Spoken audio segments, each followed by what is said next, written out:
లష్కర్ బోనాలకు జనం పోటెత్తారు. ఉదయం నుంచే భక్తులు తరలి రావడంతో సికింద్రాబాద్ మహాంకాళి అమ్మవారి ఆలయం కిక్కిరిసింది.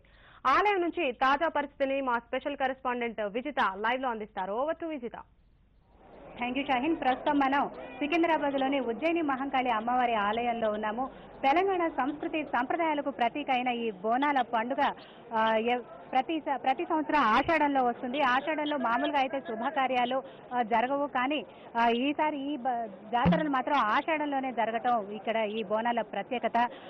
ఇది తెలంగాణ ఏరియాలో ప్రత్యేకంగా జరుపుకునే బోనాలు.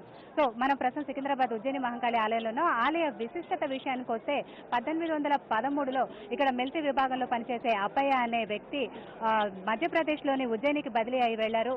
సో అక్కడ అందరూ కలరా వచ్చి మరణిస్తూ ఉంటే అక్కడ ఉజ్జయిని అమ్మవారి దగ్గరికి వెళ్లి తగ్గాలని చెప్పి కోరుకున్నారు. దాంతో పరిస్థితి మారి అందరికీ శుభం జరిగింది. దాంతో ఆయన ఇక్కడ ఈ ఆలయాన్ని నిర్మించారు అప్పయ్య అనే వ్యక్తి. అప్పటి నుంచి ఇక్కడ బోనాల పండుగ జరుపుకుంటూ వస్తుంది. సో అమ్మవారి ఊరేగింపు అలాగే ఘటాల ఊరేగింపు జరుగుతుంది. ప్రస్తుతం ఒక ఘటాన్ని మనం ఇక్కడ చూస్తున్నాము. వాళ్ళతో ఒకసారి మాట్లాడదాం. మీరు చెప్పండి, ఎన్ని సంవత్సరాల నుంచి ఘటాన్ని ఇక్కడ తీసుకొస్తున్నారు? 11 సంవత్సరాలమ్మా.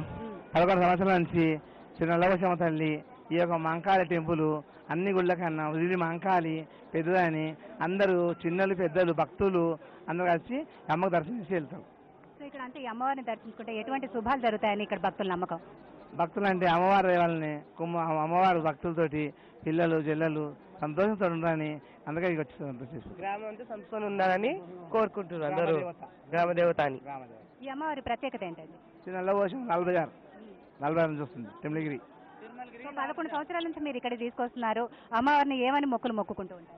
మొక్కులు మా భక్తులు మంచిగా ఉండాలి, మన గ్రామం మంచిగా ఉండాలి, ఊరు మంచిగా ఉండాలి, ప్రజలు మంచిగా ఉండాలి, చిన్నలు పెద్దలు మంచిగా ఉండాలి, ఊరు పంటలు మంచిగా ఉండాలి, లీడర్లు మంచిగా ఉండాలి అని కోరుతున్నాం. అలాగే భక్తులు తీసుకొచ్చే బోనాలు కానీ అలాగే మీరు తీసుకొచ్చిన ఈ ఘటాల ప్రత్యేకత ఏంటి ఒకసారి చెప్పండి. ఈ ఘటం అంటే వాడకు ఊరుకు దేవకు తిరిగి వస్తుంది అమ్మవారు. ఈ ఘటాన్ని ఊరేగిస్తూ ఉంటారు ఇప్పటి నుంచి? ఊరేగిస్తారు, కరెక్ట్ గా వాడ ఊరిస్తారు. ఇదే షాహీన్ ఇక్కడ పరిస్థితి. ఘటాల ఊరేగింపు జరుగుతూ వస్తుంది. ఈ రోజు ఇక్కడ ప్రారంభమైన ఘటాలు 15 రోజుల పాటు అంటే 24వ తారీఖు వరకు ఇక్కడ సికింద్రాబాద్ లోని ప్రతి బస్తీలో ఊరేగింపుగా ప్రతి ఇంటికి జరుపుతూ ఉంటారు. ఇక్కడ అమ్మవారిని దర్శించుకుంటే మంచి జరుగుతుందని చెప్పి భక్తుల నమ్మకం. సో చాలా మంది భక్తులు మొక్కుకుంటారు. ఆ మొక్కులు మొక్కుకున్నప్పుడు బోనాలు సమర్పిస్తారు. ఆ బోనంలో అన్నం, పాలు, పసుపు, బెల్లం అటువంటివి ఒక కొత్త కుండలో సమర్పించి అమ్మవారికి దాన్ని నైవేద్యంగా సమర్పిస్తారు. దీంతో ఇక్కడ బోనాలు అమ్మవారికి సమర్పించి తమ మొక్కులు తీర్చినందుకు అమ్మవారి కృతజ్ఞతలు కూడా తెలుపుకుంటూ ఉంటారు. ఇక్కడ పొద్దున్న నుంచి చాలా మంది భక్తులు అమ్మవారిని దర్శించుకున్నారు.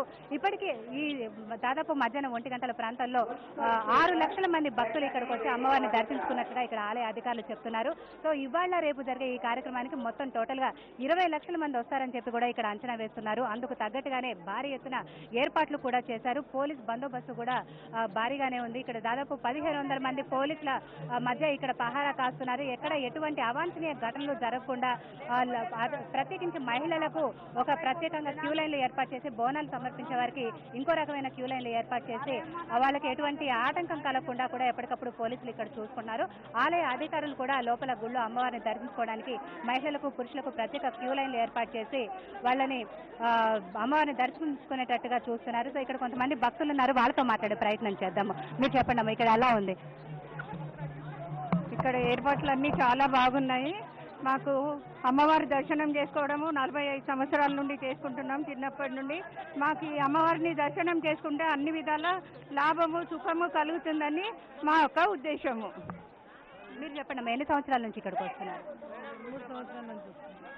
ఇక్కడ చాలా సంవత్సరాల నుంచి అమ్మవారిని దర్శించుకుంటాము, మాకు చాలా మంచి జరుగుతుంది, మాకే కాకుండా ప్రపంచం మొత్తం కూడా సుఖశాంతులతో ఉండాలని చెప్పి ఇక్కడ కోరుకుంటున్నారు. సో ఇవాళ ఈ బోనాలు సమర్పించి రేపు జరగబోయే రంగం, భవిష్యవాణి అలాగే సాయంత్రం జరిగే పలహార బండ్ల ప్రదర్శనతో ఇక్కడ ఈ బోనాలు ముగుస్తాయి. Vote right, thank you Vijitha.